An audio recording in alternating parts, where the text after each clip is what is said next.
কক্সবাজার যাওয়ার প্ল্যান করছেন, সেজন্য হোটেল খুঁজতেছেন, কিন্তু মন মতো হোটেল পাচ্ছেন না, অথবা পেলেও আবার বাজেটে হচ্ছে না। চিন্তার কোনো কারণ নেই। এই ভিডিওর মাধ্যমে আমি আপনাদেরকে 6টি বাজেট ফ্রেন্ডলি বিচের কাছে সুন্দর রিসোর্টের সন্ধান দিব। শুধু তাই না, লিস্টে এরকমও রিসোর্ট আছে যেখানে আপনারা সিজন বেঁধে একজন মানুষ মাত্র 1000 টাকায় থাকতে পারবেন। বাজেট ফ্রেন্ডলি রিসোর্ট হলেও কিছু কিছু রিসোর্টে কিন্তু আপনারা সুইমিং পুল সুবিধাও পাবেন। সো আপনি যদি কখনো কক্সবাজার যেতে চান, তাহলে চাইলে এই ভিডিওটি শেয়ার করে আপনার প্রোফাইলে রেখে দিতে পারেন, এবং আপনি যাকে নিয়ে কক্সবাজার যেতে চান তাকে চাইলে ভিডিওর কমেন্টে মেনশন করতে পারেন। আমি এখানে রিসোর্টগুলোর কোনো নাম্বারিং করব না, শুধু রিসোর্টগুলোর নাম এবং সুবিধাগুলো আপনাদের সাথে শেয়ার করব। যেমন সেলর বিচ রিট্রিট, এটা ইনানিতে অবস্থিত। রিসোর্টটি খুবই সুন্দর এবং বিচের একদমই কাছে। এই রিসোর্ট থেকে আপনারা সি ভিউ এবং হিল ভিউ দুইটাই পাবেন। এখানে অনেকগুলো ক্যাটাগরির রুম আছে। সিজন বেদে আফটার ডিসকাউন্ট 3000 থেকে শুরু করে 8000 টাকার মধ্যে এখানে রুম পাওয়া যায়। আপনাদের এখানে ডরমিটরি একটা রুম সুবিধা আছে। আপনি যদি একাও যান তাহলে কিন্তু এখানে থাকতে পারবেন। সিজন বেদে জন প্রতি মাত্র 1000 টাকা থেকে এই রুমের ভাড়া শুরু হয়। এই রুমে সর্বোচ্চ 4 জন থাকতে পারবেন। এরপর বেলাভূমি রিসোর্ট, এটাও কিন্তু ইনানিতেই অবস্থিত। রিসোর্টটি একদমই নতুন, এখন পর্যন্ত এটার কাজ চলমান। এখানে ওনারা কয়েকটা কটেজ চালু করেছে। সিজন বেদে আফটার ডিসকাউন্ট 3000 টাকা থেকে এখানে রুম ভাড়া শুরু হয়। এরপর দা ওয়েব রিসোর্ট, এটাও ইনানিতে অবস্থিত।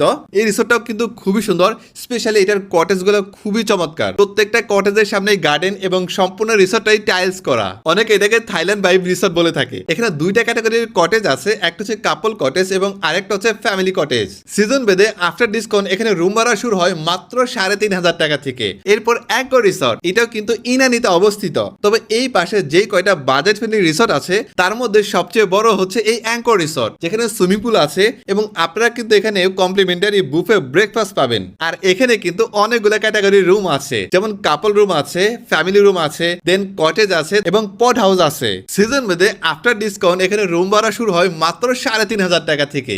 এরপর ব্লু বে ওয়াটারফ্রন্ট রিসোর্ট, যেটা ইনানির একদমই শেষে অবস্থিত। এই রিসোর্টের কনসেপ্টটা একটু ইউনিক, রুমের সাথেই পুলটা লাগানো। এখানেও সিজন বেদে আফটার ডিসকাউন্ট রুম ভাড়া শুরু হয় মাত্র 3000 টাকা থেকে। আগেই বলে রাখি, এখানে সুইমিং পুল থাকলেও এখন পর্যন্ত সুইমিং পুলটি চালু হয়নি। আপনি যদি একদম নিরিবিলি বাংলো টাইপের একটা রিসোর্টে থাকতে চান, তাহলে কিন্তু আপনি চাইলে এখানে যেতে পারেন। সুগন্ধা পয়েন্টেও কিন্তু বাজেট ফ্রেন্ডলি সুন্দর একটা রিসোর্ট আছে, সেটা হচ্ছে সেলার রিসোর্ট। এখানেও কিন্তু অনেকগুলো ক্যাটাগরির রুম আছে, যেমন ফ্যামিলি রুম আছে, কাপল রুম আছে। এখানে সিজন বেদে আফটার ডিসকাউন্ট রুম ভাড়া শুরু হয় মাত্র 2000 থেকে 2500 টাকার মধ্যে। সুগন্ধা পয়েন্টের এই পাশে বিচের একদমই কাছে, এটাই মনে হয় সবচেয়ে কম বাজেটের রিসোর্ট। সো আপনার বাজেট যদি একেবারে কম হয়, আপনি কিন্তু চাইলে এই 6টা রিসোর্ট থেকে যে কোনো একটা রিসোর্টে যেতে পারেন। আর আপনি যদি অলরেডি গিয়ে থাকেন, তাহলে কমেন্ট করে জানাতে পারেন কোন রিসোর্টে আপনার অভিজ্ঞতা কেমন ছিল।